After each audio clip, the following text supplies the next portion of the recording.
Assalamualaikum warahmatullahi wabarakatuh. Nama saya Andriansa. Saya Kasudin Keprotokolan di Badan Penghubung Pemprov Jabar yang berlokasi di Jakarta. Saya bekerja di Badan Penghubung sejak tahun 2002. Didahului dulu sebagai honorer, dilanjutkan sebagai tenaga kerja kontrak.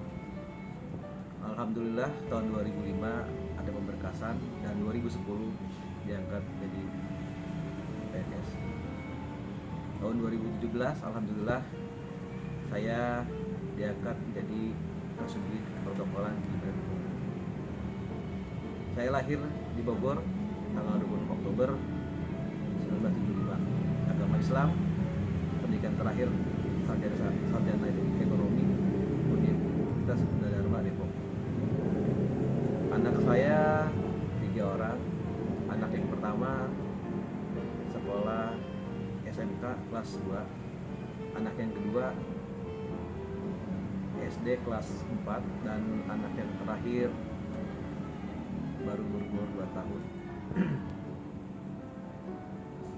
Pengalaman pekerjaan saya selama di pertokolan yang menurut saya menjadi kebanggaan saya bisa langsung bertemu dengan Pak Presiden yang mungkin orang-orang agak susah untuk bertemu dengan beliau karena mungkin tidak saya protokolan, jadi itu yang mempermudah saya bertemu dengan para pejabat.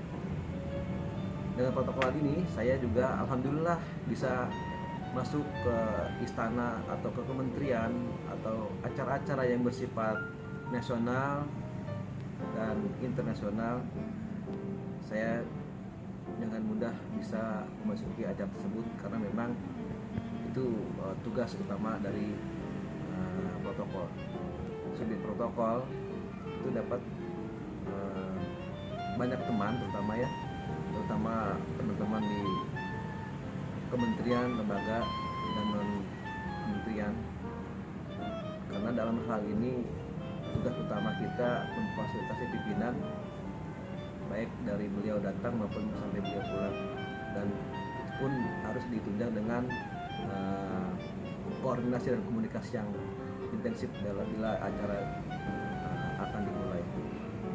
Keuntungan selanjutnya kita bisa berkumpul di suatu tempat dengan para pejabat negara atau pejabat pusat dengan daerah, baik itu presiden, menteri, gubernur, dan bupati wali kota atau para pengusaha.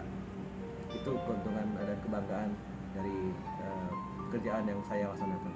Namun hal lain ada juga yang membuat saya seperti kebanggaan tadi. Kebalikan dari kebanggaan tadi, ada satu cerita.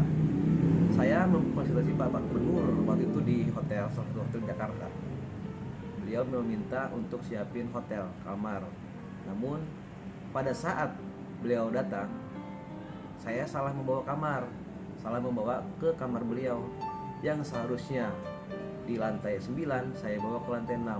Nah, pada saat itu saya bingung, kenapa nih kunci tidak bisa dibuka? Dan ternyata pas saya cek kembali, ternyata saya kalah kamar. Itu yang membuat saya jadi merasa bersalah, dan memang itu salah saya karena saya kurang perhatian membaca dan kurang mawas diri serta kurang memperhatikan kunci tersebut. Dan mungkin saya berpatokan hanya satu, bagaimana caranya memfasilitasi pimpinan biar beliau nyaman dan bisa langsung ke kamar beliau. Mungkin itu yang ada di pikiran saya pada saat itu. Di sisi lain pula, dalam hal protokolan itu harus siap siaga 24 jam. Kadang-kadang kita sudah siap-siap untuk weekend bersama anak dan istri, namun di sisi lain kita dapat panggilan tugas, baik itu hari libur biasa maupun libur nasional. Itu memang sudah tanggung jawab saya sebagai Sudin Protokol. Di sisi lain pula, kadang-kadang pimpinan kita untuk keberangkatan, baik untuk pemesanan tiket kereta maupun pesawat. Kadang-kadang beliau sudah menempatkan untuk jadwal kepulangan pada jam tertentu. Namun di sisi lain beliau masih ada acara dengan baik itu acara dengan menteri maupun dengan kolega yang lainnya. Dan di sisi lain beliau ingin rubah jadwal. Itu yang membuat kita juga jadi kadang-kadang menjadi dibuat jadi apa yang istilahnya kalau Jakarta bilang kalang kabut. Jadi kita harus cepat lagi. Gimana biar apa yang keinginan kita inginkan biar terlaksana dan bisa berjalan sesuai dengan keinginan beliau. Di sisi lain, nah disitulah kita harus cepat berpikir, harus bisa mendapatkan apa yang beliau inginkan. Nah dari situlah kita harus berpikir di setiap kementerian, di setiap hotel, di setiap bandara maupun gambir kita harus mempunyai link minimal kepala cabang atau manajer yang ada di hotel itu. Itu yang menjadi pengalaman kerja saya, baik kebanggaan maupun suka duka saya. Mungkin cukup itu saja yang saya sampaikan. Demikian, terima kasih. Assalamualaikum warahmatullahi wabarakatuh.